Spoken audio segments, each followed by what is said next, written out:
Dora, je te laisse démarrer. Avec plaisir.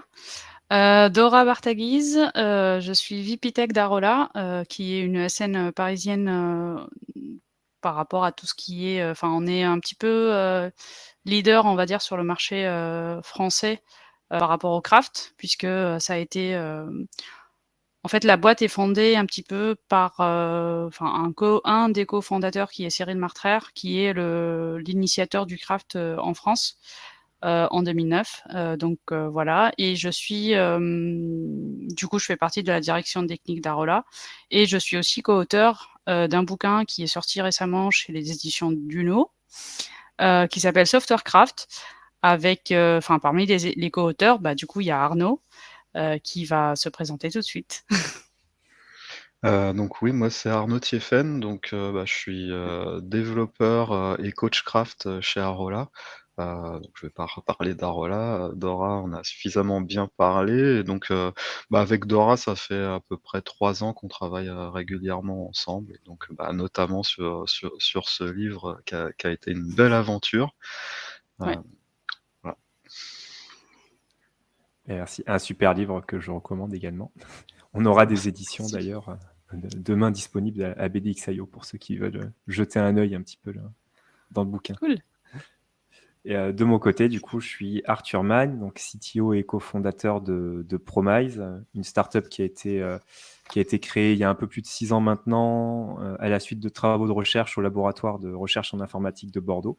Donc, on travaille depuis des années maintenant autour du sujet de la recherche dans l'informatique, mais également avec pas mal d'entreprises, dans tout ce qui va toucher au partage de connaissances, donc à l'uniformisation un petit peu des pratiques qu'on va avoir dans les équipes, à l'animation de communautés de pratiques également, et vraiment dans cette optique de capitaliser sur l'expertise de tout le monde. Donc, c'est pour ça qu'on aime bien faire ces webinaires avec des personnes qui ont de l'expertise à apporter sur différents sujets. Donc aujourd'hui, ça va être le refactoring.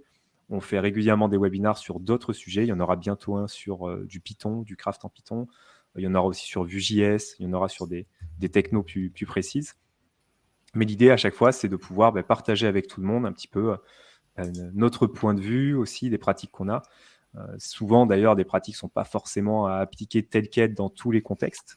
Donc, c'est normal qu'il y ait des avis un peu divergents, des différentes manières de faire pour faire un petit peu la même chose. C'est un peu comme les recettes de cuisine. On peut faire plein de recettes différentes et ça peut être aussi, le résultat peut être aussi très bien. Donc, n'hésitez pas, si jamais il y a des pratiques que vous voyez sur lesquelles vous êtes plus ou moins d'accord ou que vous voulez rajouter des choses, à réagir dans le chat un petit peu pour réagir à tout ça. Du coup, avant de démarrer, donc l'idée c'est que je vous présente rapidement comment ça fonctionne, en gros, comment on a co-construit ce webinar et surtout ce moment d'échange. Donc là, le moment d'échange qu'on a aujourd'hui, c'est un format qu'on a appelé des ateliers craft. L'idée des ateliers craft, c'est de se réunir avec toute une équipe à la fin d'un sprint ou toutes les 2 semaines, dans tous les cas de manière régulière, pour discuter vraiment technique et discuter de nos pratiques et de la direction qu'on a envie de prendre. Ça veut dire qu'on ne va pas se concentrer sur tout le code legacy qu'on a ou sur tout le code de notre projet. On va juste discuter de aujourd'hui, telle chose, on le fait de telle manière. Par exemple, les loggers, on les utilise comme ça. L'instanciation de composants, on les fait de cette manière-là. L'architecture, les tests, on les écrit comme ça. Est-ce que c'est la bonne manière de faire, oui ou non? Et est-ce qu'on peut faire mieux? Surtout, on est vraiment dans cette démarche avec ces ateliers craft d'amélioration continue.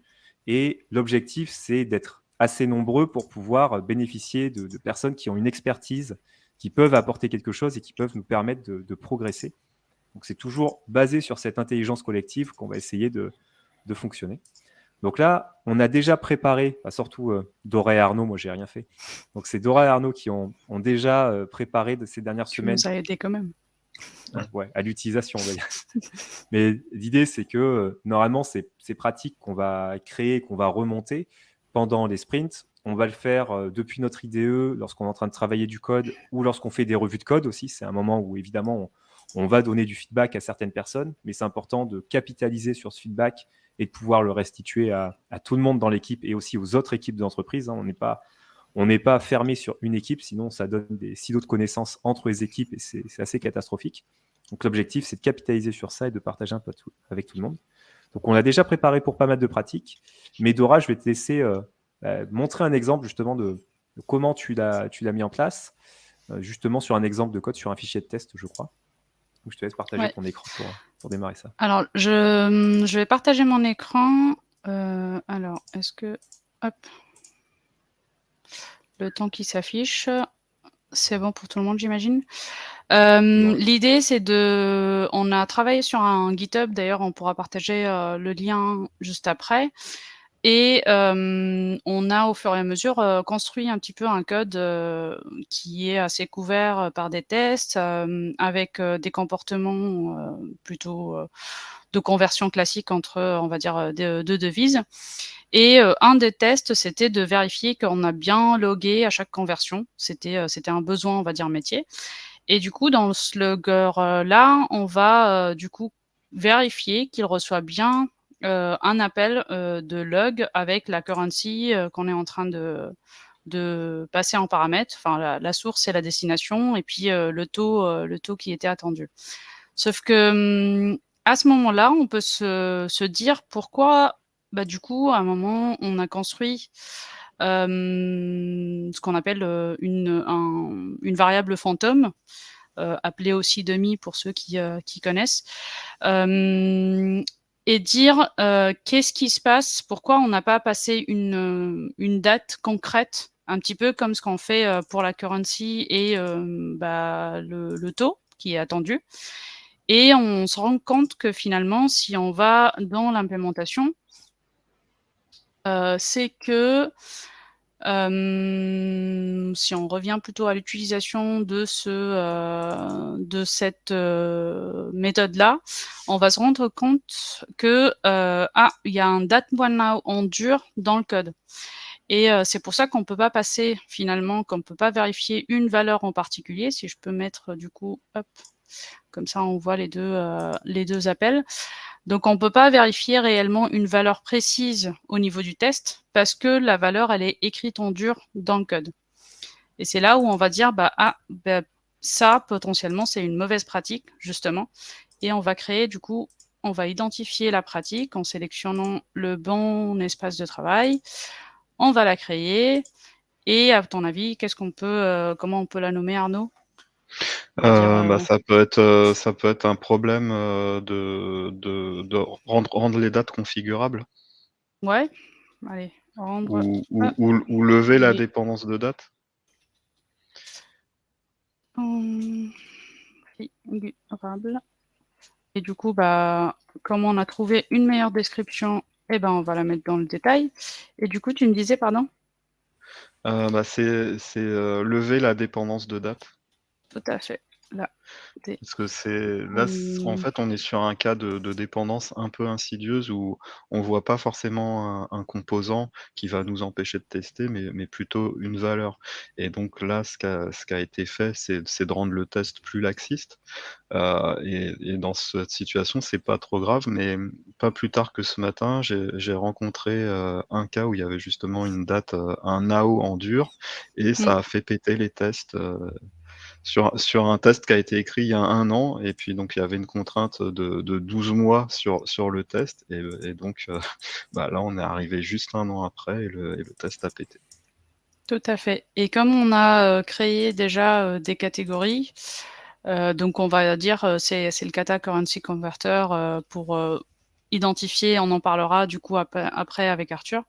Et là, on peut dire que ça peut être un petit peu de la dépendance. C'est du dependency, oui, complètement. Voilà. Et l'idée, c'est de dire, est-ce que c'est positif ou négatif? C'est plutôt un exemple négatif dans ce cas-là. Donc, on va le setter en négatif. Là, logiquement, dans côté site, on verra après avec Arthur, mais logiquement, la pratique est créée. Et on peut, à ce moment-là, dire, OK, maintenant, en fait, je vais passer un refacto. Et donc, je vais essayer un petit peu de simplifier cette fonction-là potentiellement, ou même de la refactorer en disant que cette variable qui était en dur à un moment, on va la passer en paramètre. Et donc, on va potentiellement... Est-ce que tu pourras zoomer un peu sur ton écran, Dora? Oui, C'est bien vrai que sûr. j'ai l'impression que la résolution n'est pas terrible. C'est mieux encore? peut-être même encore un coup. Allez, hop. Là, ça devrait être pas trop mal. C'est peut-être mon écran, ouais, la résolution, Parfait. elle est pas... Et du coup, il y a un avantage qui s'appelle ReSharper qui, par hasard, j'ai oublié de renouveler mon abonnement, ma licence, et du coup, je l'ai loupé. Donc, je vais le faire à la mano, c'est pas grave. Et du coup, là, ce qu'on dit, c'est qu'on va créer un paramètre de notre méthode pour passer justement cette variable-là en paramètre. Donc, on va pas l'appeler directement en dur, mais on va dire que là, on va l'appeler date de log, on va dire. Ou date d'opération. Ouais, parfait. Date d'opération. Et du coup, la date d'opération, ça va être plutôt un paramètre de notre méthode. Date time, date opération. Et du coup, ce qui va se passer, c'est que dans notre test, du coup, on a besoin du coup de la date d'opération. Donc là, on va passer la date d'opération en paramètre. Et ce qu'on dit, c'est que maintenant, je peux créer une variable locale qui correspond à mon, par exemple, date now, date time now. Et du coup, dans mon test, tout simplement, j'en ai plus besoin de dire c'est any, mais plutôt vraiment ma date, ma variable que j'ai passée en paramètre. Donc comme ça, mon test, il devient plus concret, avec des vraies données. Il n'y a plus de cette variable fantôme, on va dire, qui circule. Et du coup, je n'ai plus de dépendance en dur dans mon code. Et donc à ce moment-là, j'ai juste à faire tout simplement, hop, si je sauvegarde tout, il ne voulait pas, et dire maintenant, ok, il n'y a plus qu'à envoyer la correction à la dernière pratique qu'on vient de créer. Et donc, est-ce que vous voulez bien envoyer tel quel? Oui. Parfait. Et du coup, on verra, c'est une solution qu'on va du coup avoir à discuter potentiellement avec le reste de l'équipe. Là, on l'a fait en binôme avec Arnaud. On peut imaginer, qu'on est en mob ou en pair et on l'a fait ensemble. Et puis, c'est une façon aussi de déclarer du coup la pratique auprès de tout le monde, ceux qui viennent d'arriver potentiellement, ou qui viendront, les nouveaux, les anciens, les seniors, les moins seniors. Enfin, voilà. Et du coup, c'est accessible. D'ailleurs, Dora, j'en profite qu'on est en revue de code ou en pair programming pour suggérer une autre pratique. Vas-y. C'est sur le datetime.now, link 171, parce que ça, j'ai l'impression que ça peut rendre le test un peu fragile, parce que imaginons, on a un build qui se déclenche juste un peu avant minuit et qui se termine après, on n'a pas forcément de garantie qu'il n'y ait pas de changement de date. C'est vrai, mais si j'avais directement un date now ici.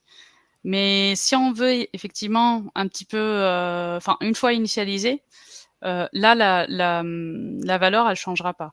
Par contre, tu as Voilà. raison pour un truc, c'est que là, au lieu de faire un date time one now, il vaut mieux effectivement spécifier directement la Une date en dur. variable. Une date qu'on va fixer arbitrairement. Enfin, quelque chose qui sera toujours la même date, quel que soit le moment où on exécute le test. Exactement. Ça m'amène à Et une du coup, question aussi. Il y a beaucoup d'équipes qu'on accompagne qui se posent des questions quand ils écrivent des tests unitaires. Et ils ont tendance à, j'ai l'impression, qu'ils n'ont pas forcément confiance des fois dans leur cas de test. Et du coup, ils vont appeler une méthode random, par exemple, qui va retourner un jeu de données random. Et ils vont se servir de ça dans les tests pour voir si le test répond bien. Mais du coup, ça rend les tests un peu... j'ai l'impression que c'est un peu un hack pour dans les cas où on n'est pas vraiment sûr de nos tests.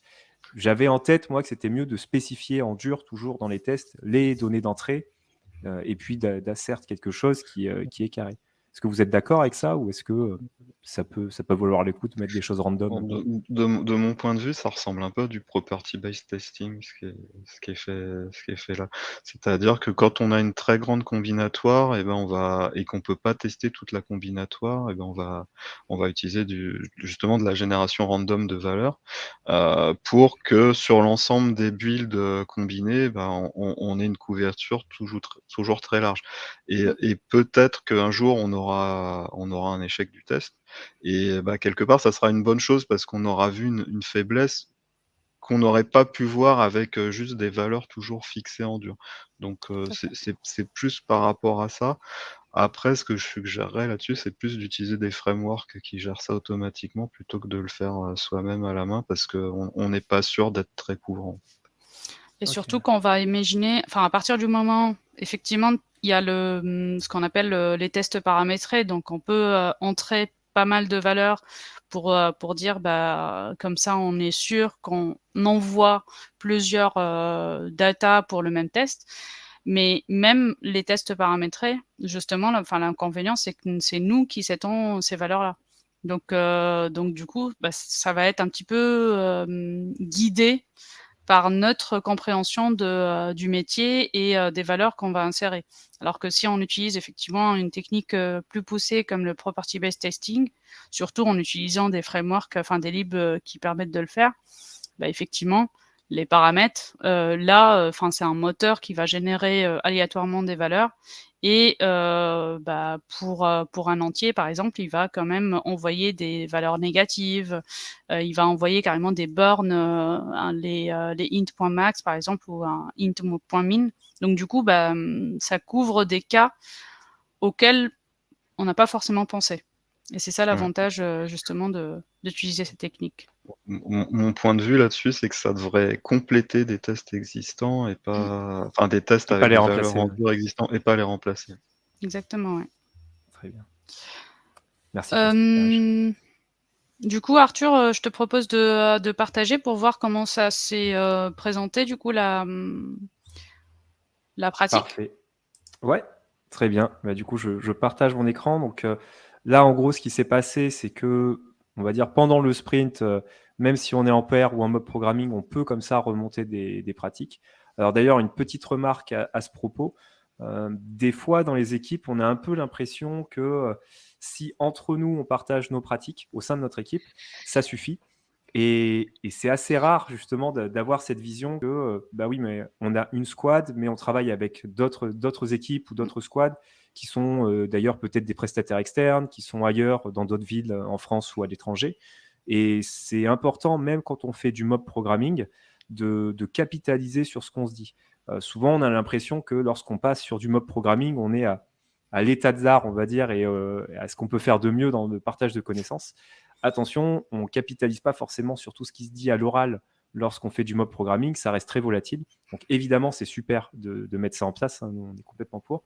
Mais il ne faut pas oublier cette démarche de capitaliser, de partager aussi avec les autres équipes, parce que sinon, ça fait on connaît des entreprises où il y a des équipes qui sont hyper avancées techniquement et d'autres qui sont un petit peu laissées à la traîne, parce que justement, il y a trop d'hétérogénéité entre les connaissances.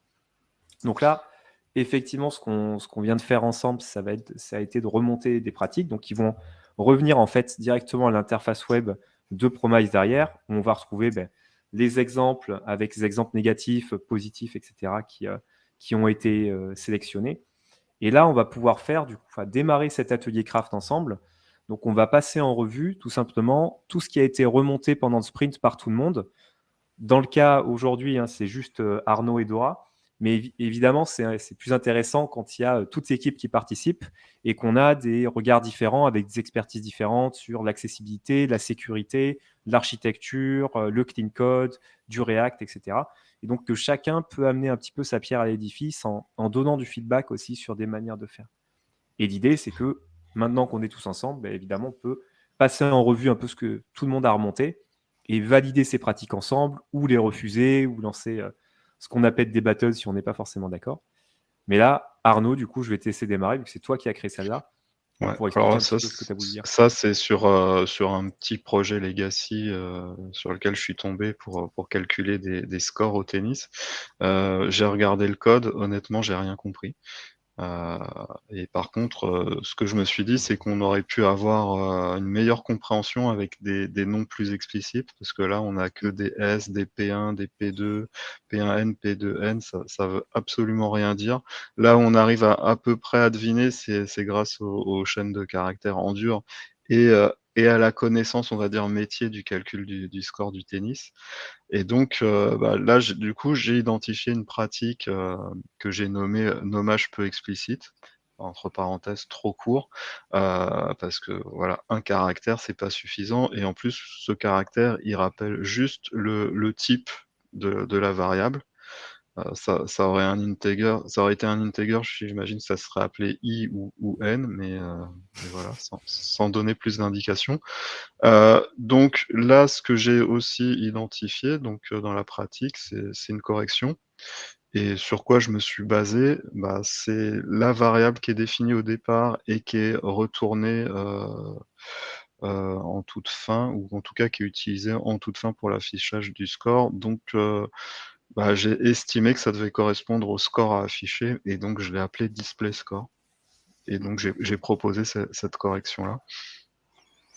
Et c'est une façon justement de rendre un petit peu le code plus vivant parce que, souvent on dit, bah, le code, il vaut mieux que ça se rapproche un petit peu du métier et ça soit, que le métier soit explicite dans le code et le but aussi, enfin le deuxième, c'est que ceux qui arrivent ou celles qui arrivent, avec un regard neuf sur le code, bah, qu'elles comprennent tout de suite comment ça marche et non pas, passer beaucoup de temps à suivre un petit peu cette variable-là ou comment elle est transitée dans le code et à quoi ça sert pour comprendre, ce que ça fait et pourquoi on l'a créé, quoi. Il y a aussi quelque chose que je vois régulièrement, c'est des gens qui se disent: «Il faut que le code soit explicite, donc ce que je vais faire, c'est que je vais mettre quelque chose ici qui est, par exemple, the score to display», quelque chose comme ça. Et là, on arrive vraiment dans, je pense, ce qui est, le plus horrible dans les commentaires. Alors Hem, c'est ouais, c'est un code smell, qu'on appelle commentaire de la loose, en fait. Parce que ah d'accord, je connaissais même pas ce terme. c'est rajouter, en fait, ça paraphrase quelque chose qu'on aurait pu mettre directement dans le code. Mmh, C'est Et ça. effectivement, quand on voit ce genre de commentaires à côté d'une variable, à côté d'une méthode, à côté d'un bloc de code, donc quand c'est à côté d'une variable, bah, c'est assez simple. On va renommer la variable pour exprimer ce qui est dans le commentaire et comme ça on peut se séparer du commentaire. Pareil quand c'est un nom de méthode. Après, quand c'est devant un bloc de code, bah, si on a la possibilité, on peut extraire une méthode dont le nom va représenter finalement ce qui était en commentaire. Tout à fait, ouais. souvent on pense que le commentaire il apporte, de la connaissance et c'est vrai pour le premier jet, on va dire. Mais, en fait, le code évolue dans le temps et surtout avec les outils d'aujourd'hui, quand on fait du refacto, on n'a pas besoin d'aller vraiment, à l'implémentation et voir, comment ça se passe. Du coup, parfois, on arrive à, notamment, surtout les constructeurs, quand on commence par, faire un commentaire sur un constructeur qui n'est pas paramétré au début et puis au fil du temps du refacto, on rajoute des paramètres, bah, on se rend compte que le commentaire qu'on a mis côté constructeur, il devient obsolète parce que le constructeur n'est pas par défaut ou il manque des paramètres ou de la description. Donc c'est pour ça qu'on insiste sur le fait, il vaut mieux du coup nommer correctement les choses et avoir du sens via les variables, via les noms, surtout, plus que, avoir le commentaire, sur, enfin au-dessus de la variable, quoi. Et le danger d'un commentaire, c'est aussi qu'il est rarement mis à jour et que donc il peut Exact. il peut indiquer des choses fausses, en fait, par rapport, au code et induire en erreur. Mmh. Et et d'ailleurs, c'est une bonne pratique, en fait, quand on rencontre des commentaires, de systématiquement se poser la question: «Est-ce que ce commentaire, je peux pas le représenter par du code?» Et dans 90 des cas, on peut le représenter, en écrivant mieux le code. Après, il y a des situations où vraiment on n'a pas le choix. On va être obligé de mettre, du commentaire, pour signaler quelque chose un peu tordu qu'on a fait, pour indiquer un piège par rapport à l'utilisation d'une API ou quelque chose comme ça. Donc là, ça se justifie de mettre un commentaire. Mais, le commentaire, il sera d'autant plus lu s'il y en a pas beaucoup parce que si ça c'est intégré comme pratique dans l'équipe, heu, un commentaire, c'est une alerte quelque part et c'est quelque chose, qu'il faut regarder attentivement. Tout à fait, ouais. C'est un bon code smail. Donc là, effectivement, c'est une pratique bon, qui saute un petit peu aux yeux quand on a un petit peu l'habitude, hein, mais on va rentrer dans des pratiques un peu plus avancées par la suite. Mais effectivement, rien que dans cet exemple de code, il y en a plein. Il y a getScore, moi j'aurais plutôt appelé ComputeScore parce qu'elle fait un petit calcul, même si aujourd'hui, c'est pas un calcul compliqué. On a eu des bugs avec des clients qui appelaient des méthodes get quelque chose et donc ils pensaient que c'était en complexité O de 1. Et en réalité, ça faisait un vrai calcul compliqué, donc il appelait 20 ou 30 000 fois d'affilée la méthode get qui, elle, en fait, faisait un calcul, ce qui a posé des petits Ouais. problèmes en prod par la suite. Donc, voilà, c'est des Mmh. petits détails comme ça qui, de base, on se dit, ouais, c'est juste un hommage, on va l'appeler get ou compute, mais en réalité, ça va avoir un impact derrière. Mmh. Ouais, et puis on pourrait dire des tas de choses là-dessus, sur la complexité cyclomatique, sur la séparation des responsabilités. Quand on voit qu'on a à la fois un calcul numérique et un rendu à l'écran qui sont mélangés dans le même code, enfin, ouais. Ouais, et c'est pour ça que enfin, on parle de responsabilité plutôt, et le fait de séparer justement les responsabilités fait que le nommage devient plus explicite et du coup plus, plus lisible et plus compréhensible et l'intention derrière, enfin en termes d'utilisation, devient, plus facile à comprendre. Tout à fait, ouais. Hop, ben, je passe au tag suivant, donc c'est toujours toi, Arnaud. Donc là, un exemple avec pas mal Un de for et de classique, if. le guide Un d'Hydrose. classique. Guide Hydrose, évidemment, il fallait y passer dessus. Donc là, Ouais. tu as mis extraire le contenu d'une boucle, c'est ça, parce qu'il y a beaucoup de boucles et de contenu derrière. Alors il y a une seule boucle en fait, mais comme on a Ouais. déjà beaucoup de Ah oui. niveaux d'indentation, ça en rajoute un en plus et du paraንthésage en plus, donc ce qui rend les choses compliquées. Donc là, quand c'est comme ça, on a la boucle et ben on va l'intérieur de la boucle, on va extraire une méthode, tout simplement et je pense on va voir le résultat dans les corrections proposées. Mmh. Alors là, j'ai fait, voilà, donc on voit qu'au final, on a une méthode en plus. Donc, en termes de séparation des responsabilités, on sépare la partie parcours de la collection de la partie qu'est-ce que je fais sur chaque élément de ma collection. Ça, c'est un premier point. On gagne un niveau d'indentation, donc ça fait un petit peu moins de charge mentale, pour le cerveau. Après, au niveau utilisation de Promise, c'est pas le vrai code parce que donc la vraie méthode update quality, elle fait, une cinquantaine de lignes au départ.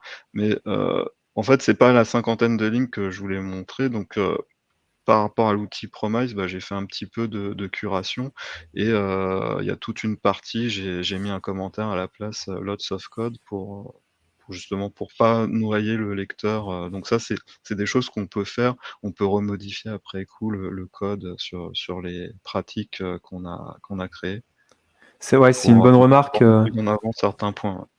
Ouais, j'ai eu des questions justement il y a pas longtemps autour de ça.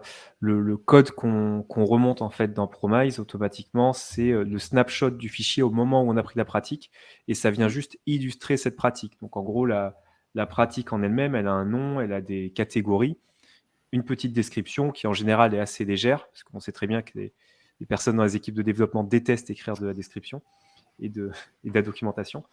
Mais c'est les exemples qui vont auto-documenter la pratique. Donc même si le code évolue ou change ou est supprimé, on aura toujours les exemples justement qui resteront parce que ça vient illustrer cette pratique. Ce Après, que j'ai peut-être que j'allais dire, ouais, peut-être que dans le temps, des pratiques peuvent évoluer et effectivement, il y a des moyens justement après dans la partie 2, qui est la revue des pratiques qu'on va pas voir aujourd'hui, où on peut revoir nos anciennes pratiques, voir si elles sont toujours d'actualité ou pas, etc. Mais c'est important de les avoir toujours à jour. En fait, ce que j'ai fait là, c'est éliminer du bruit qui était pas pertinent par rapport à cette pratique-là. Tout à Pour que fait, ouais. la pratique à la vue, quand on va voir l'exemple, on n'a pas l'impression qu'on a changé tout le fichier. C'est vraiment pour mettre l'accent réellement sur la partie la plus importante qui a été modifiée au final. Tout à Et fait. souvent, enfin justement là, si on revient à la correction, c'est là où on va se rendre compte finalement qu'effectivement en faisant l'extraction, de la méthode, on se rend compte que cette méthode-là, elle a juste un item en paramètre et probablement en deuxième temps du coup, justement faire un move de cette méthode puisqu'elle utilise uniquement l'item, bah, autant que ça soit dans la classe item du coup et non pas, et ne pas avoir, du coup les getters et les getters, de toutes les propriétés d'item par exemple. Donc c'est une façon aussi de rapprocher, de modifier le code et de le factoriser de telle sorte qu'il devienne, plus métier, quoi. Et c'est le Et genre de ouais, c'est le genre de pratique qu'on peut créer au fil de l'eau, parce que comme ça prend, pas plus de 2 minutes pour créer une pratique, il y a mmh, pas forcément de raison de s'en priver. exactement. Tout à fait, c'est une bonne remarque aussi. C'est bien d'avoir ce réflexe de remonter de la connaissance et de la partager. Il y a pas mal de gens qui disent que de la connaissance a de la valeur que si elle est partagée. Ça sert à Mmh, rien d'avoir, un ou une, héros dans une équipe qui centralise toutes les connaissances, par exemple, en termes de sécurité ou d'accessibilité ou de tests. Parce que quand cette personne va partir en congé ou va quitter l'équipe, ça va être très compliqué de reprendre tout le travail derrière. Donc évidemment, il faut vraiment prendre ce réflexe qui est très lié au craft, hein, le côté amélioration continue, communauté, partage, échange, mentoring. Vraiment ce réflexe, c'est important de l'avoir dans les équipes et de motiver aussi les gens à le faire dans les équipes. Souvent, on voit qu'il y a une majorité des gens qui n'ont pas ce réflexe encore de partager des choses. Et c'est mmh. important en tant que tech lead dans les équipes ou de coach, comme tu l'as Arnaud aussi, coach craft, de pouvoir insuffler cette démarche et de dire aux gens, attention, l'ensemble des développeurs et des développeuses dans les équipes vont souvent suivre un peu par mimétisme ce que font les tech leads. Et donc, c'est important de pouvoir montrer l'exemple en montrant justement que toutes les connaissances qu'a la personne qui est peut-être la plus expérimentée sur le projet, elle va partager cette connaissance et du coup, les autres vont pouvoir faire pareil. Et c'est super important parce qu'avec Promise, on le voit bien dans les équipes où les tech leads ne montrent pas forcément d'exemple, on a moins de pratiques créées que celles où les tech leads influent vraiment cette démarche. Donc, très Après, important. il y a le côté aussi, j'ai peur du jugement des autres et du regard, parce que, j'ai créé une pratique avec potentiellement, le nom qui va pas ou la description qui va pas. Mais justement, l'outil est fait pour que ça soit collaboratif. Donc même si vous considérez que, la description que vous allez mettre, elle est pas tout à fait, la meilleure description possible, bah, c'est pas grave. Le but, c'est de la remonter justement et de voir dans l'équipe, au sein de l'équipe, comment faire justement pour améliorer cette description-là. Tout à fait, ouais. Faut vraiment pas hésiter à remonter des choses. Il y a pas de mauvais sujets, on va dire, remontés et si jamais vous remontez quelque chose que vous aviez mal compris et en fait, vous avez remonté une pratique qui est l'inverse de ce qu'il faudrait faire, je dirais que c'est encore plus intéressant. Parce que du coup, là, il y a des personnes dans l'équipe qui vont dire: «Bah, en fait, tu as remonté ça parce que tu fais des choses comme ça, mais attention, c'est pas du tout ce qu'il faut faire pour telle et telle raison». Donc à la limite, plus vous remontez de choses et mieux ce sera. Alors Exact. Arnaud encore? Découpage de if Ouais, sur une expression. alors là, j'ai remonté une pratique, qu'il faut pas forcément appliquer systématiquement, mais dans certains cas, ça peut aider. Là, on a une expression qui peut paraître, complexe et donc ce que j'ai proposé comme, enfin avec un and en plus, il y a 2 notes donc, alors après c'est sur l'ordre des pratiques, elle vient après, celle sur le note, mais du coup, en termes de compréhension, on est là à sortir, les lois de Morgan et tout ça, enfin et on galère et peut-être que, bah, des fois, il vaut mieux, justement éclater ça en plusieurs ifs comme c'est montré dans l'exemple.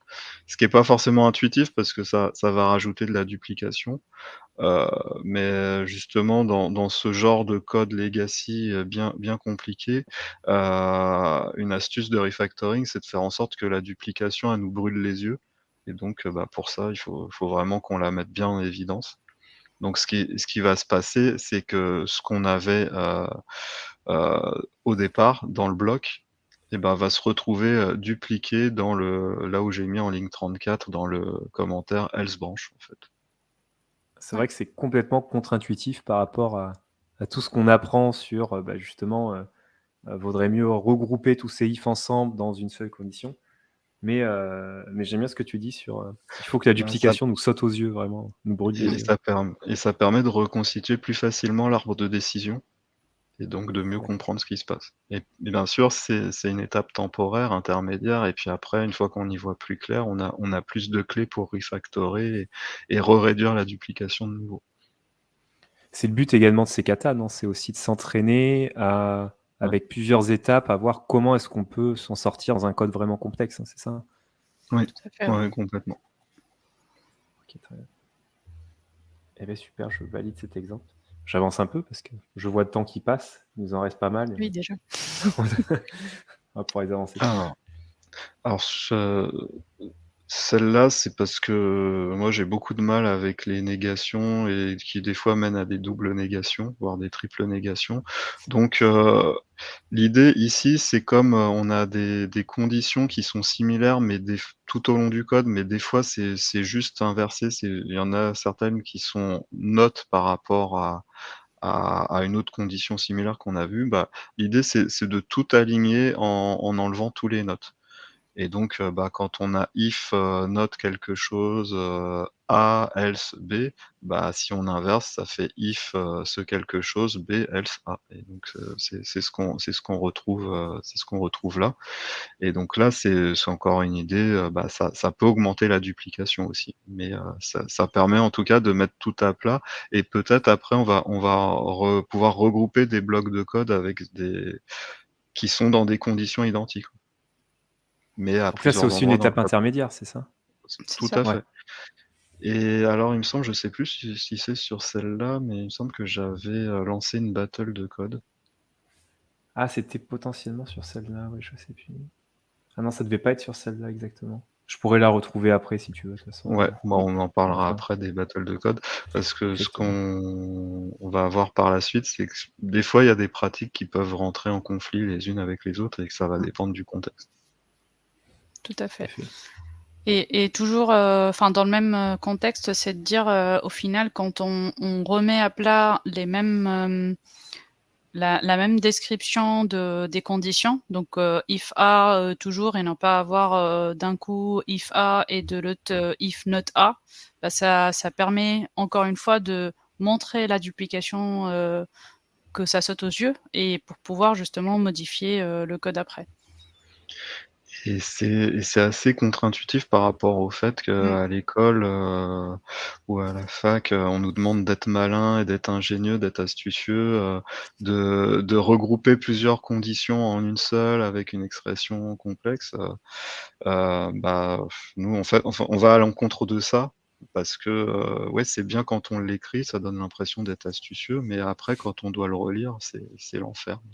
Sachant qu'on passe, plus de 70 de notre temps à lire le code qu'à écrire. Ça, on a souvent le cas aussi effectivement de code qui peut être très complexe à lire, mais qui est effectivement super optimisé parce que c'est tout petit et peut-être qu'on va gagner 2-3 millisecondes, avec une certaine implémentation. Et en réalité, c'est vrai que maintenant, c'est à part si on est dans des systèmes, de transactions bancaires, par exemple, ou des systèmes extrêmement complexes, mais la majorité du temps, c'est pas le cas. Et effectivement, les optimisations qu'on peut trouver dans le code, on ne se rend pas compte de l'effort cognitif que ça va demander derrière pour toute Mmh. l'équipe et donc de la charge que ça va demander. Donc en fait, l'optimisation, elle va juste coûter de l'argent à l'entreprise plutôt qu'en rapporter. Donc c'est aussi Exact. comme tu dis, c'est contre-intuitif, mais c'est quelque chose que les gens n'ont pas forcément en tête encore, alors que c'est important. Alors du coup, ici, encapsuler une dépendance statique, tac, avec la Ça, c'est correction, un qu'est-ce que... exemple qu'on retrouve souvent. Oui. Oui, le fameux, singleton, avec une méthode statique, appelée Endure. Bah, déjà le problème, d'un singleton, c'est qu'on peut pas le surcharger. Donc, et puis un deuxième problème, c'est qu'en général, il a un état et que cet état peut être modifié de test en test, quand on va tester et donc, bah, là, ça va poser des problèmes de tests qui interagissent et qui sont pas forcément reproductibles suivant l'ordre dans lequel ils s'exécutent. Alors là, on est sur un kata trip service et ça a été plutôt bien fait parce que l'auteur du kata, donc Sandro Mancuso, a mis comme implémentation de getLogUser que ça lève une exception en disant que on n'est pas censé appeler directement ça dans les tests. Et donc là, on a besoin de se sortir de la dépendance. Donc comment on se sort de la dépendance? Eh ben, on va extraire une méthode autour de cette expression qui va du coup encapsuler l'expression. Et l'avantage de ça, c'est que après, au lieu de tester la classe trip service, on peut, au niveau de notre test, créer une sous-classe testable trip service dans laquelle on pourra surcharger la méthode getLogUser pour lui donner exactement le comportement qu'on veut. Et donc on pourra programmer cette méthode pour retourner directement le user souhaité dans le test. C'est une sorte de mock, mais plutôt qu'on appellerait un fake, si je me trompe pas, Dora. C'est plutôt un stub. Un stub, ouais. Et justement, enfin là, dans la correction, il y a eu un petit statique lors de la génération de la méthode, mais le but c'est de ne pas justement le rendre statique et pouvoir l'overrider dans les tests du coup pour injecter la dépendance qu'on veut, quoi. Ouais. C'est un peu le même principe que la toute première pratique que tu as créée, Dora, d'ailleurs, sur le dat.now, c'est injection de dépendance dans le but de pouvoir tester plus facilement et d'être indépendant de tout le reste, d'avoir des méthodes pures, etc. C'est vrai qu'on a beaucoup d'équipes qui nous disent on ne peut pas faire de TDD ou on ne peut pas faire de tests parce que le code est dans un état qui n'est pas testable. Et souvent, c'est vrai d'ailleurs dans le code legacy. Et en fait, c'est un tout. Si on veut tester son code, effectivement, il faut passer par toutes ces pratiques. Et là, on en voit quelques-unes rapidement, mais en fait, des pratiques, il y en a des centaines, voire des milliers sur le code. Et sur des langages aussi, sur la sécurité, etc. Donc. Et d'ailleurs, sur ces problématiques de refactoring de legacy, on est souvent sur un problème de fait pool où en fait, on a des sortes d'injonctions contradictoires entre on refactore pas du code si on n'a pas une couverture de test suffisante. Mais le problème, c'est que pour avoir la couverture suffisante pour écrire des tests, on va être obligé de faire un peu de refactoring. Et donc ça peut être intéressant et sur ce genre de pratique, on peut éventuellement poser un label qui indiquerait que c'est sécurisé même si pas testé. Parce que ça, c'est un refactoring proposé directement par l'IDE et qui ne pose pas de problème. En fait, on prend pas de risque à faire ce genre de refactoring. Extraire une méthode, on prend pas de risque.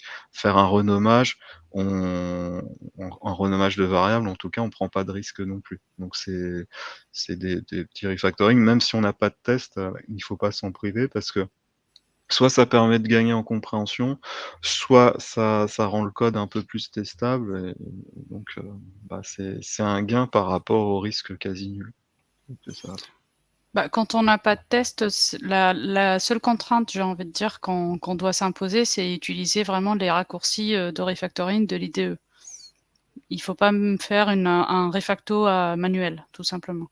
Puisque comme ça, au moins, on est sûr qu'on n'ait pas de modification de comportement qu'on a apporté manuellement en faisant des modifications à la main, quoi. Tout à fait, ouais. C'est pour ça qu'il faut se servir de l'IDE pour toutes ces modifications automatiques. Exact. Hop.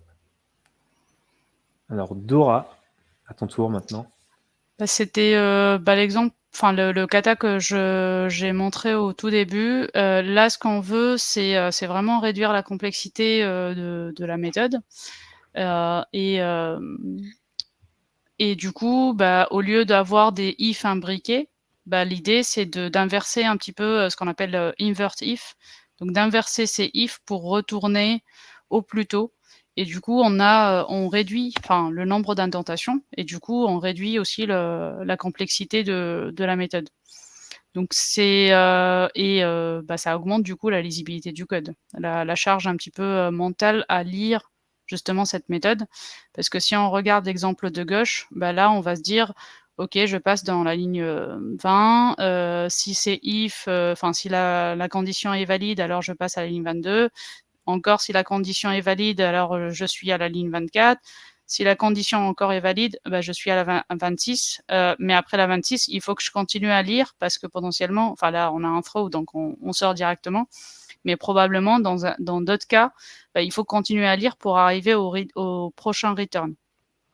Là, ce qu'on dit, c'est vraiment return early. Donc, dès qu'on a une condition qui nous permet de sortir de la méthode, autant la faire au plus tôt pour justement optimiser cette charge un petit peu de mentale de lecture.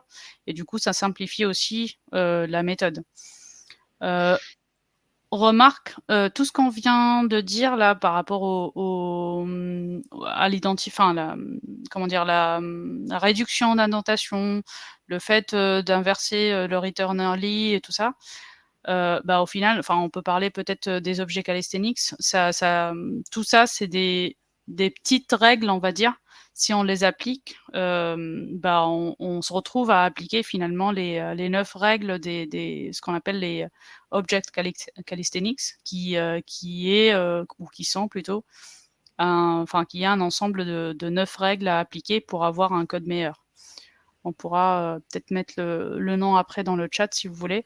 Mais voilà, enfin l'idée c'est des petites règles ou des petites modifications qui permettent encore une fois d'avoir une meilleure lisibilité du code, et du coup, ce qui dit meilleure lisibilité dit meilleure maintenabilité aussi, hein. Donc quand on va rajouter de nouvelles fonctionnalités, du coup c'est plus facile à le faire. Et par rapport aux pratiques que tu avais avant, justement, que tu avais présentées à Oui. Arnaud, parce qu'effectivement, là, on retrouve de la négation dans le if. On a plusieurs if qui en fait vont faire la même opération derrière. Alors, est-ce qu'il faut les regrouper ensemble? Est-ce qu'il faut l'extraire?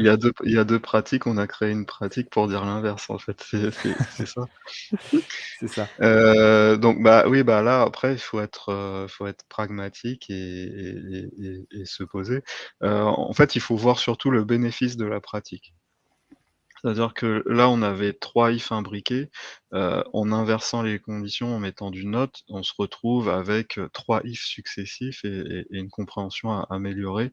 Et là, on est dans la bonne pratique, qui s'appelle le return early. C'est-à-dire sortir le plus vite possible.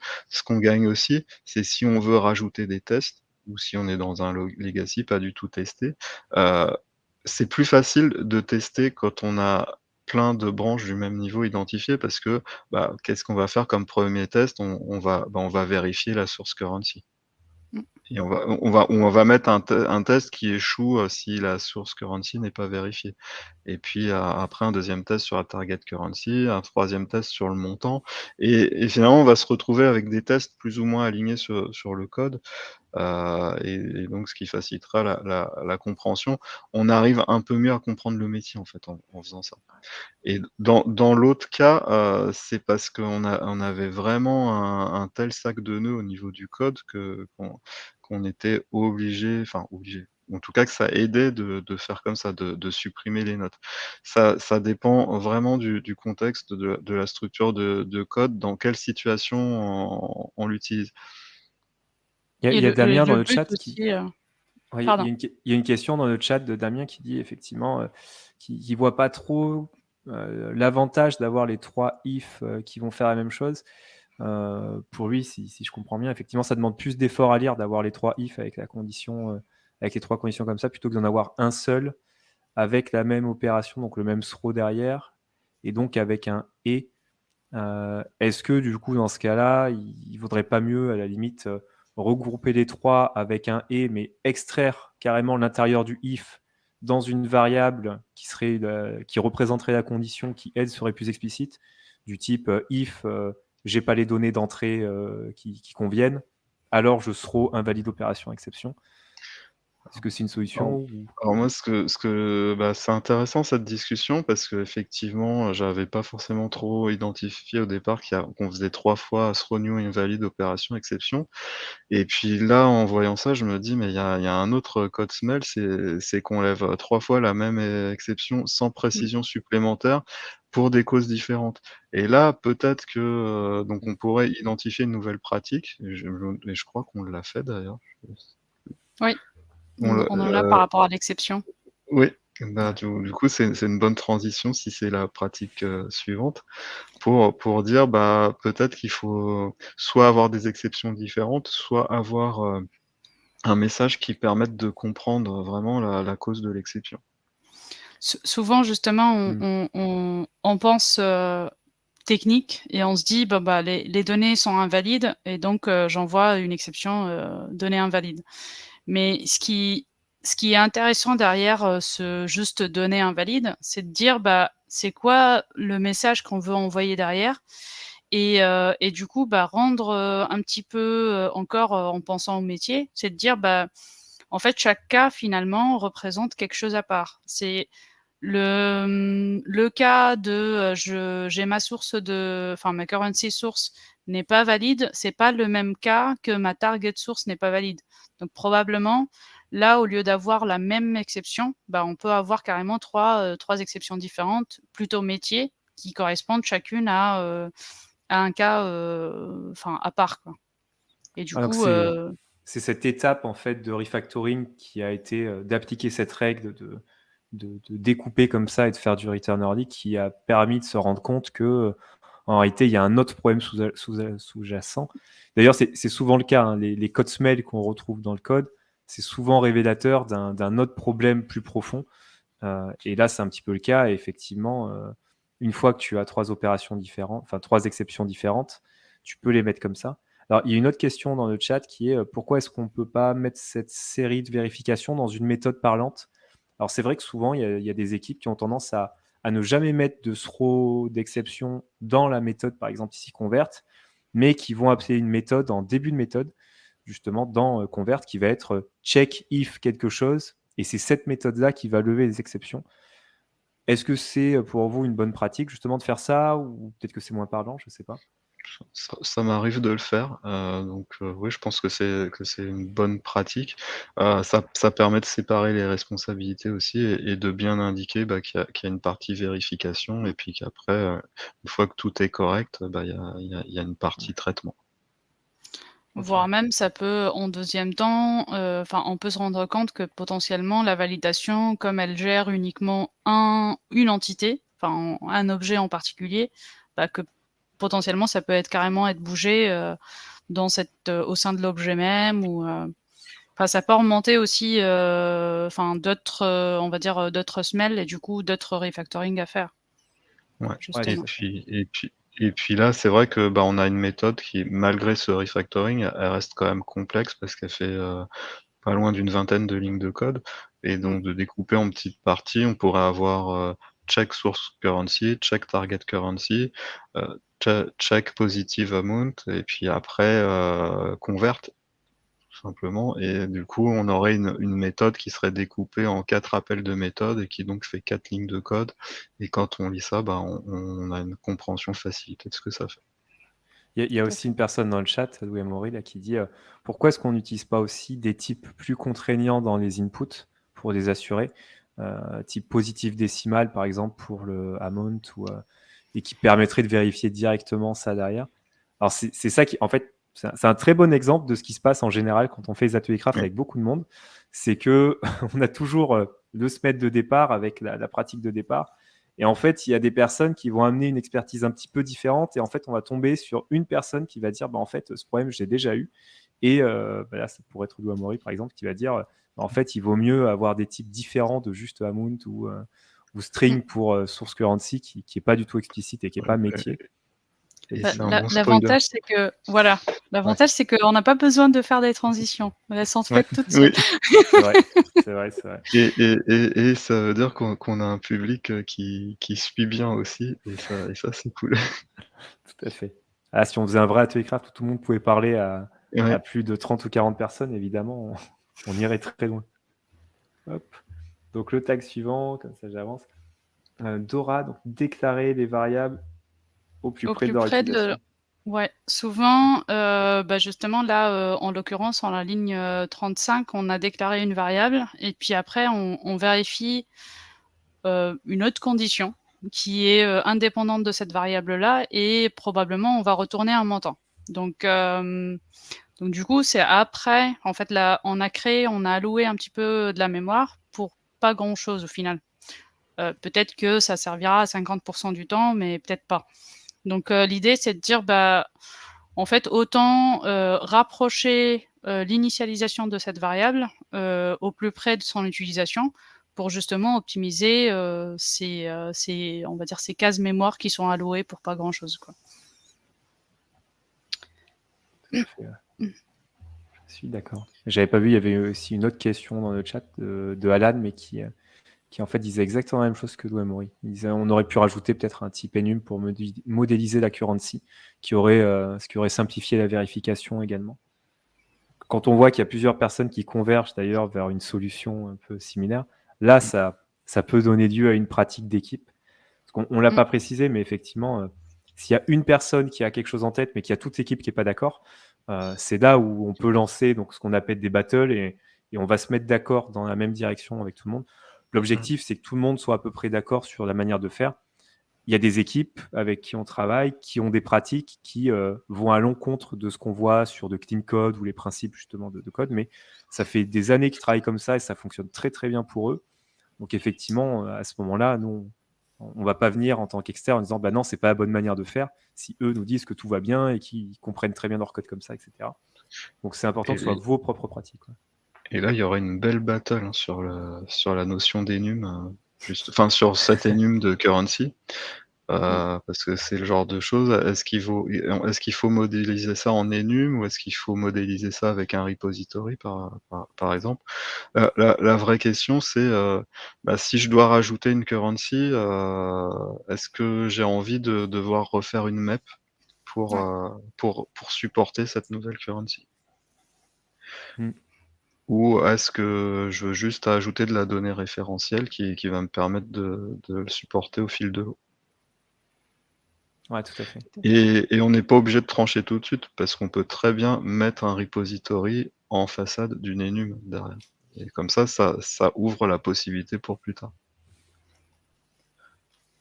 Très bonne remarque. Hop. Alors, je passe au texte suivant. Dora. Et puis là, on répond du coup à justement, au lieu d'avoir des types primitifs, autant les encapsuler dans des objets métiers. Et justement, notamment le amount, les currency, on peut tout simplement créer du coup même un amount qui correspond à justement le montant qui est passé en entrée et la currency source qui seront finalement dans un même objet qu'on a appelé amount. Et ce qui fait que déjà on réduit le nombre de paramètres de notre méthode, donc on rend plus lisible les paramètres et du coup rendre encore plus métier. On donne du sens en tout cas au type qu'on va utiliser.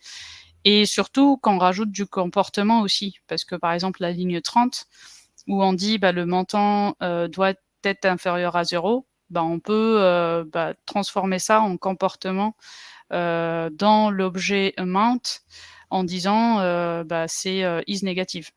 Après, il y a le débat, est-ce que message obsession, primitive obsession, là, clairement, on résout la problématique de primitive obsession, donc on sort de l'utilisation des types primitifs vers des objets, et on transforme, ou plutôt on rapproche le comportement au plus près des données, donc on migre ou on move le comportement de cette vérification de est-ce que le montant est négatif ou pas dans l'objet amount, puisque l'objet lui-même comprend sa valeur.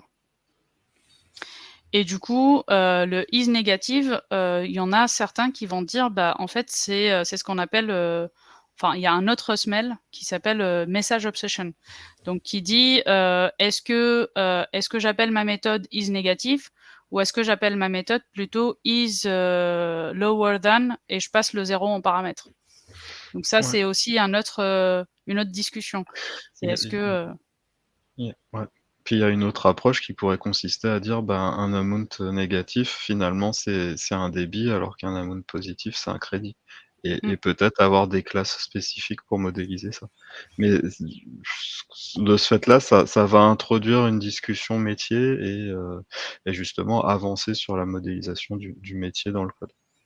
c'est pour ça que souvent on dit, c'est le métier qui va guider un petit peu notre développement et c'est les contraintes. C'est pour ça qu'il faut, creuser, un petit peu les contraintes ou les règles métiers et décrire réellement ce que c'est chaque élément. C'est ce qui va nous inciter en quelque sorte à créer les bons objets avec les bons comportements au final. Alors il y a une autre considération intéressante, c'est que, bah, quand on parle d'amount, bah, souvent un amount, il va y avoir un certain nombre de décimales, il va y avoir des règles, d'arrondi. Mmh, Et donc, bah, si on utilise décimales un peu partout dans le code, bah, à chaque fois, on va se reposer la question de combien de décimales, de comment on gère l'arrondi et potentiellement, on aura quelque chose d'hétérogène avec des bugs. Parce que des fois, bah, on retombe en additionnant des choses, bah, on retombera pas sur le même résultat que le total et donc en mettant une classe métier comme ça, amount, ben, on se pose la question une seule fois.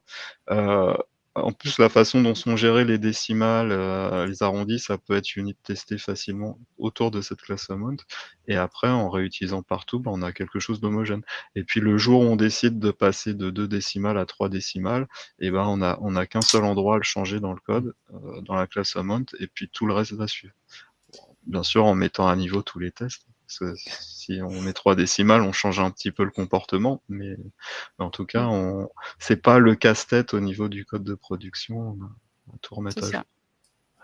On C'est localise vrai un que petit peu les modifications, ouais. tu pourrais te dire, ça c'est du détail avec c'est du clean code, voilà, où on cherche la perfection et cetera. En réalité, ça peut avoir un impact vraiment énorme derrière et si on fait attention à tout ça, ben, on aura forcément un code qui sera plus facile à maintenir, à faire évoluer. On aura moins de bugs et donc ce sera mieux pour tout le monde et pour l'entreprise. Donc c'est vraiment important d'avoir tout ça, mais il y a beaucoup de pratiques à avoir en tête effectivement. Et ça Mmh, permet de fixer une bonne fois pour toutes des invariants du domaine. Tout à fait. tout à fait. Et Yadou Emory qui dit: «D'expérience, le nombre de décimales dépend de l'accuracy». Donc voilà, ça c'est encore une autre règle qui pourrait arriver derrière effectivement. Bah, c'est pour Ouais. ça que je disais, là, on a, juste encapsulé la décimale, enfin le main dans un objet et la currency dans un autre. On peut même aller plus loin en disant, bah, les 2 premiers paramètres, ça peut être même un même objet. Donc, Mmh, le ouais. montant et la currency font partie du montant réellement. Parce Parce que que la valeur et du montant, elle est pas, toute seule, quoi. et dans ce cas-là, comme tu dis, Louis Amaury, bah, c'est les décimales qui vont être gérées par la currency. Mmh, Tout à fait, ouais.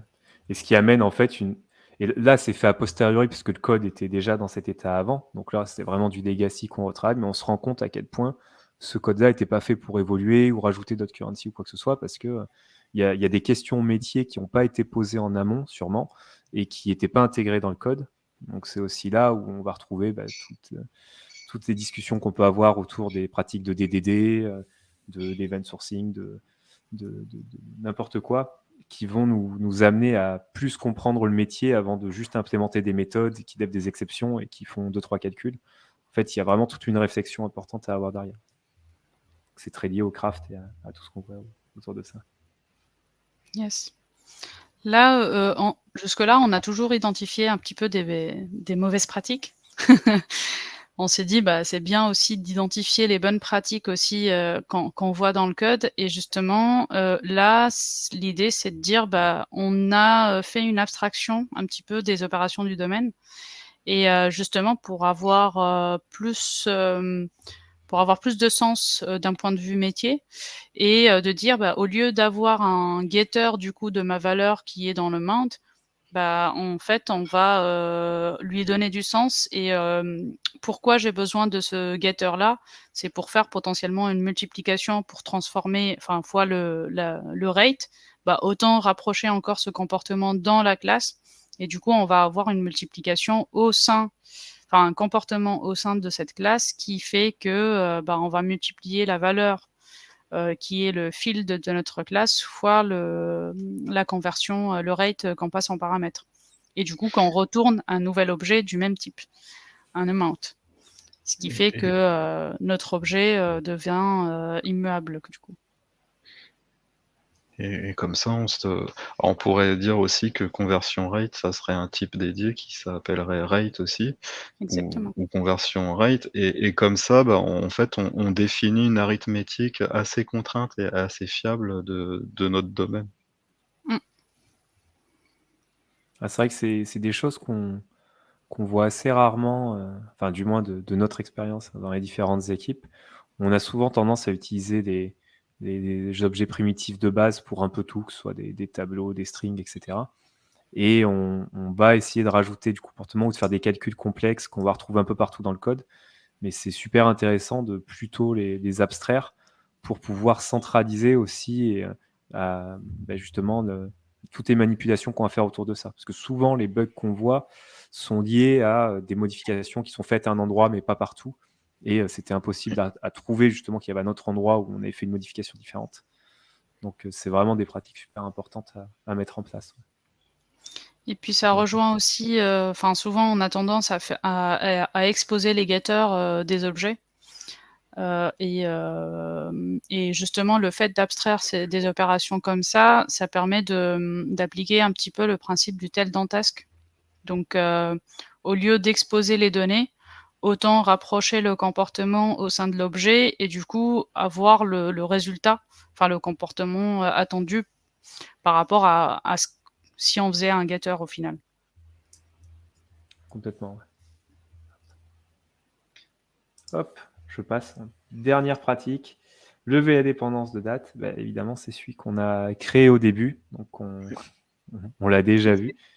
Mais là, on voit effectivement à quoi ça ressemble.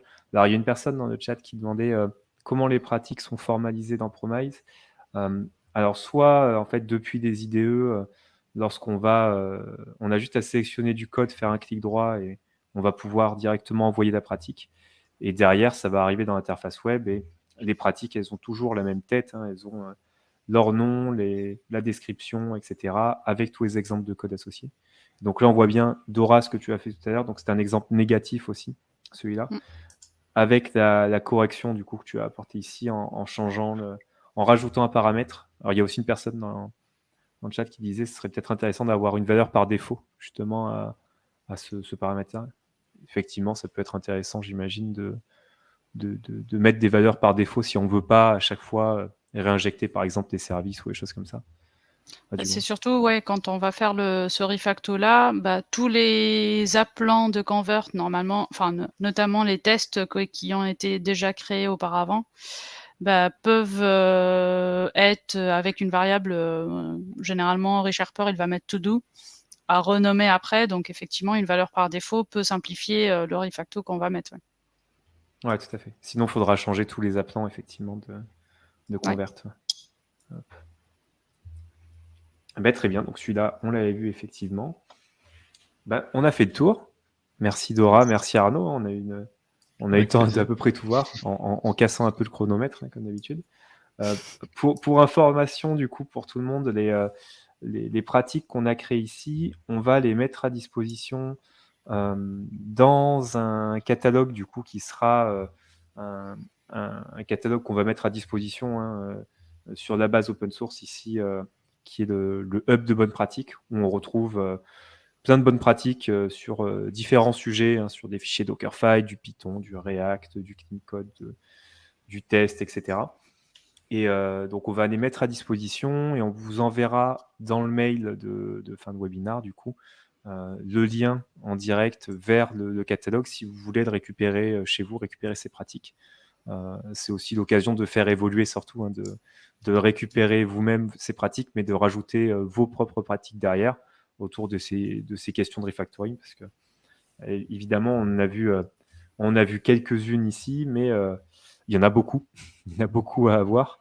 Et chaque semaine, on en a à rajouter. L'idée, c'est d'y aller petit à petit, de commencer par les pratiques les plus importantes. C'est un peu la loi de Pareto sur les projets informatiques. 80% des problèmes peuvent être résolus des fois par 20% des pratiques qu'on doit mettre en place. Souvent, il y a des soucis de nommage, d'extraction, juste, qui sont les pratiques principales à mettre en avant. Et après, tout le reste, en fait, et des pratiques plus avancées peuvent arriver par la suite. Mais c'est vraiment important de se mettre le pied à l'étrier et de partager avec tout le monde ces bonnes pratiques-là. Je regarde s'il n'y a pas des questions. Si vous avez des questions, vous pouvez y aller maintenant. Il nous reste encore un tout petit peu de temps. Alors, Alan qui dit la facilité de mise en place de ces bonnes pratiques, ajout de type proche du métier par exemple, va aussi dépendre du langage utilisé, compilé vs interprété, typage statique vs dynamique et des outils linter. Je ne sais pas si vous êtes d'accord du coup, Dora ou Arnaud. C'est très dépendant de l'outillage. Je me souviens par exemple d'avoir travaillé il y a quelques années sur un projet en ADA. Alors c'est très typé, ça c'est très bien. Donc pour faire des types métiers, c'était même encore plus puissant que les langages que tu viens d'évoquer. Par contre, l'outillage, il y avait quasiment rien. Donc par exemple, un renommage, ça pouvait prendre une demi-journée, une journée. Mmh. Parce que, Ah oui. il fallait aller rechercher dans tous les fichiers et puis, on en oubliait toujours et puis du coup, on perdait du temps à refaire un build, enfin, c'était de l'essai-erreur. Donc, toutes les règles qu'on donne là, toutes les pratiques effectivement, si on a l'outillage adapté, c'est bien, sinon, c'est beaucoup moins gratuit.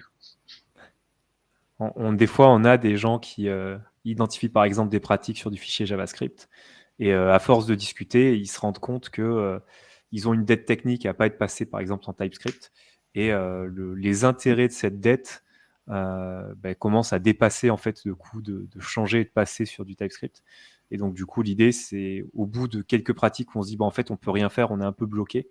Dans ce cas-là, la pratique, c'est d'utiliser TypeScript sur tous les nouveaux composants et de faire cohabiter évidemment les deux. Hein. C'est rare qu'on ait à refaire entièrement un programme ou à tout réécrire. Souvent, on arrive toujours à faire cohabiter différentes manières de faire. C'est pour ça que dans les projets informatiques, on fait un peu d'archéologie. Souvent, on a des couches, on a des strates, et puis on Oui. creuse, et puis on voit des choses bizarres. Mais c'est normal, en fait. C'est vrai qu'il y a des gens aussi qui se disent, dès que je crée une pratique, ça veut dire que tout le code devrait être fait de cette manière-là. On pense que c'est pas vrai du tout. C'est un peu ce que dit Sonar, par exemple, aussi, avec leur approche qui est de dire, il y a de la dette technique sur des projets, mais il faut plutôt utiliser la règle du Boy Scout et corriger petit à petit ce sur quoi on passe. Mais ça sert à rien d'aller travailler sur du code qui n'a pas bougé depuis 3 ans et qui n'a pas de raison de bouger dans les années qui viennent. Donc, il faut vraiment réfléchir et être pragmatique. Si ça n'a pas bougé et que ça marche, on n'y touche pas. C'est un ça. peu ça, ouais. En fait, c'est un petit peu le ratio à calculer par rapport à le temps que je vais mettre à refactorer, ce que va apporter le refactoring et du coup, la facilité aussi du refacto au final. Et c'est ce qui fait que, est-ce que mon refacto va apporter de la valeur tout de suite? Si c'est le cas, autant le faire, tout de suite. Et si c'est un refacto qu'on doit planifier, dans 1 an ou 2 parce que pour l'instant ça a pas trop de valeur, enfin ça n'apporte pas, de valeur immédiate, on peut le programmer et le faire plus tard, quoi. Tout à fait. Et C'est, Vincent qui dit, il est jamais trop tard pour faire bien. Effectivement, ouais. on a des équipes qui vont nous dire, non, mais je suis fataliste, et au final, le code a déjà été écrit comme ça. Alors, on peut surtout pas se dire ça parce que même le code que vous écrivez aujourd'hui, dans 6 mois, vous allez vous dire, c'était une catastrophe ce qu'on a écrit il y a 6 mois, parce que les pratiques évoluent très très vite. Donc évidemment, le but, c'est pas de se focaliser sur le code source en lui-même, mais plutôt sur des pratiques qu'on a en place. C'est pour ça que dans Promise, les exemples de code, c'est vraiment un snapshot et on décorrèle le code source et tout ce qu'il y a sur Git des pratiques en elles-mêmes. Et on dit, ce qui est important, c'est que les pratiques de l'équipe soient alignées et correspondent à la vision qu'on a aujourd'hui de l'avenir. Par contre, ça ne sert à rien de travailler sur toute notre base de code et d'aller passer notre temps à retravailler des choses, etc. Sinon c'est le cercle sans fin et on fait que ça, quoi. Merci à tous. Je vois qu'il n'y a pas d'autres questions. On a déjà bien explosé le chrono. Donc, comme je le disais à tout le monde, hein, le replay sera disponible. Il y a aussi encore une question sur ça. Donc, vous allez recevoir, vu que vous êtes inscrit au webinar là, sur Livestorm, directement le lien du replay par mail, normalement à la fin de ce webinar. Merci encore à tous pour votre participation. Merci Dora. Merci Arnaud. Et puis, Avec Merci plaisir. beaucoup. bonne journée et à bientôt tout le monde pour un prochain webinar du coup sur un autre sujet.